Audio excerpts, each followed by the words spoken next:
Here I am at HMS Raleigh over in Torpoint, on the opposite side of the river to Plymouth. It's another crossing place and gateway into Cornwall, and I'm walking towards this very small town to just have a quick look and stick it on Twitter. The weather, as you can see, is completely grey. There was some blue skies in a secret Cornish hideout, but they quickly disappeared. And actually, for the whole of Christmas period and longer, we have had fog and mist and grey skies.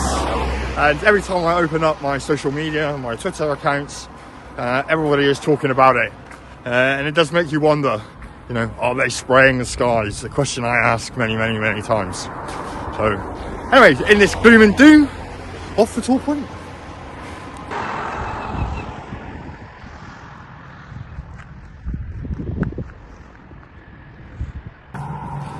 HMS Raleigh is a naval training base for recruits first joining the Navy. So 16, 17, 18-year-olds, that's where they go. In behind me, actually my old man was a Part 1 instructor in the Royal Navy, so I have been in HMS Raleigh many times. I've done trips and marches and camps and hikes and obstacle courses, all sorts of stuff when I was a youngster with my dad as part of his instruction of new recruits. And I wonder what it's like inside there.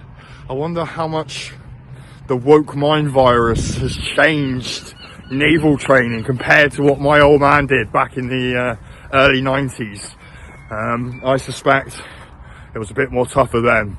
And back then my dad used to complain about how pansy-ish and how soft he had to be or was instructed to be on new recruits compared to when he joined the Navy, where one recruit stole something when he was in training in the 70s and they broke his hands. He carried on, he's still in the Navy, or carried on in the Navy, but he had to recover from broken hands, so that's for stealing.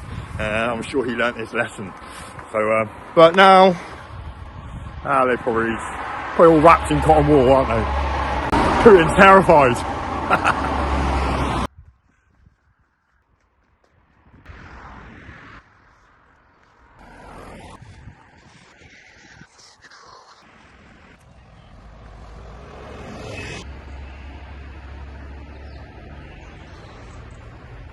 Torpoint, the name originates as Torpoint, which somehow has links to the maritime world. It's a small town on the Rame Peninsula, just across from Plymouth, and it's joined to Plymouth by some quite spectacular, actually, chain ferries. 3 of them are particularly famous. They're quite big. They can carry probably 100 cars each, maybe. So they're quite big, and they get us straight into Plymouth, and they run every 15 minutes. And Torpoint has a population of approximately 8,000. There's some varying census figures that I just found as I googled it. So about 8,000 people live in Torpoint, which I'm quite surprised at, actually. I thought it would have been smaller than that. But the town centre is tiny. I'm going to get there in a minute. It's just the road. And then it actually has quite a few sort of naval estates, council estates that surround it. And again, I think in terms of poverty stakes, it's probably quite low here. You know, people are quite potentially quite poor here in Torpoint. Anyway, I'm just walking through some of those council estates now. Yeah, that doesn't look good, does it?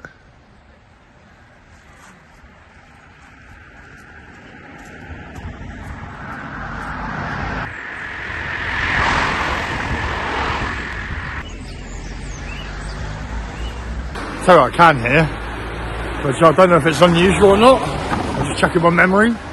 Lots of birds chirping and singing, and it's not even January.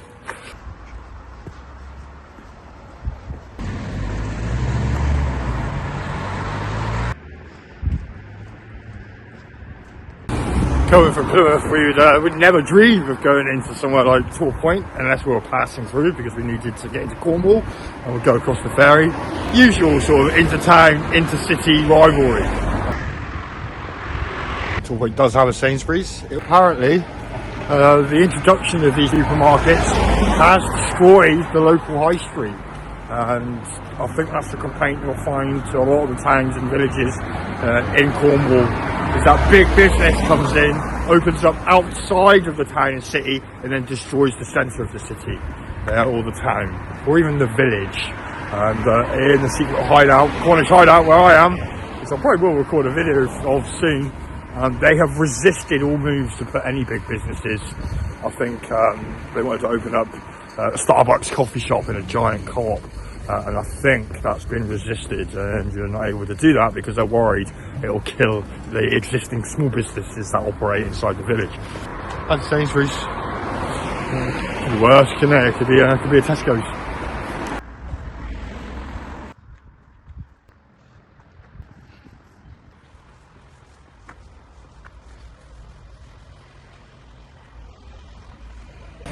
Yeah, got Middle Eastern barbers here, of course.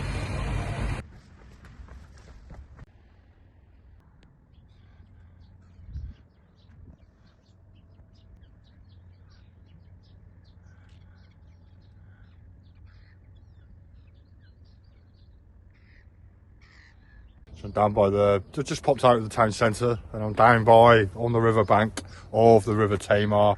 Over the other side is Devonport Royal Dockyard, which is obviously the largest naval dockyard in Western Europe. Just Plymouth over there. So, and I've never actually been down here, not to my memory anyway. I don't know Torpoint very well, but as I walk through the town, and it's the sort of first working day back, I suppose, after Christmas. Today is Monday the 30th. It's absolutely dead. There's no one around.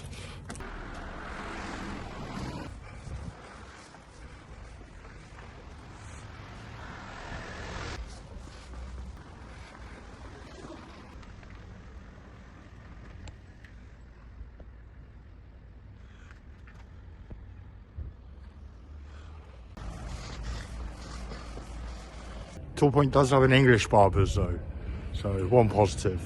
There's lots of takeaways here, I've noticed, for such a small community. I wonder what the obesity rate is in Torpoint.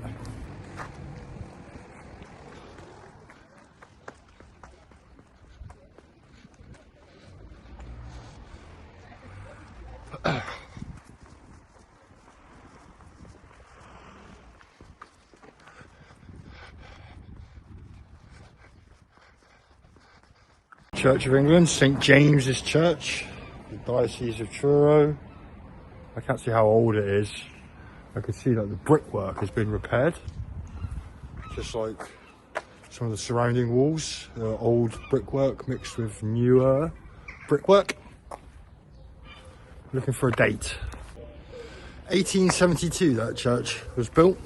Off to check out the Torpoint ferries, which are famous in these parts, don't you know?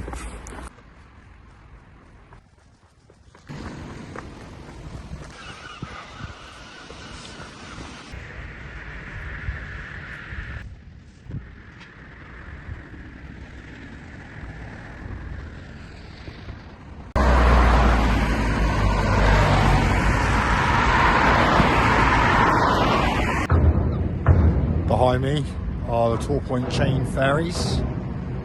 You see they're loading up cars right now.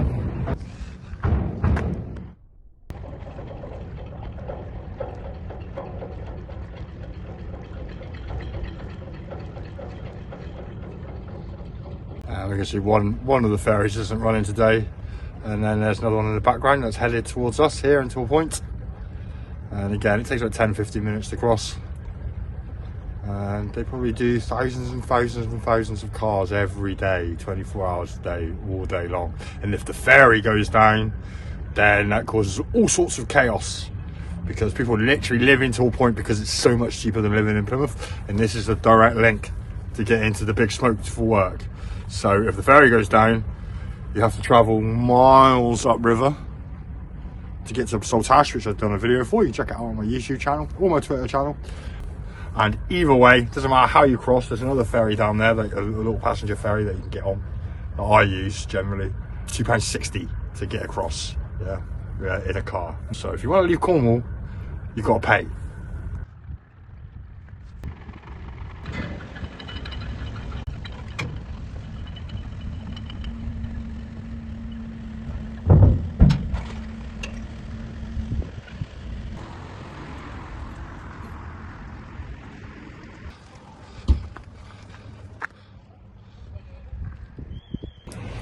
I couldn't come all the way to Torpoint without pointing out Wheelers, which is a particularly famous pub or club here in Torpoint. In fact, Torpoint used to have quite a lot of large clubs.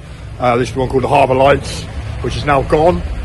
And that's primarily due to the fact that there's a large naval community here with the training base just up the road. So, but as our navy is diminished, I suspect so has the nightlife, and we've seen exactly the same in Plymouth. People are laughing at me talking to the camera.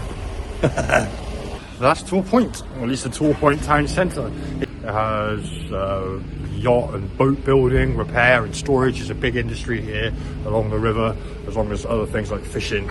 But other than that, like most of Cornwall and how we like to keep it, not a lot going on. Judging by the queue in the bakery and the bloke before me, I would suggest that Torpoint does have a obesity problem, but it does have a fresh English butcher's, so rough with the smooth. The nearest defibrillators. Nearest one to me right now, in case I have a heart attack, which is unlikely because I'm not jabbed, is the Wheelers pub, which I just showed you. I remember the good old days where we didn't need to have to put defibrillators everywhere, because we hadn't all been mass jabbed.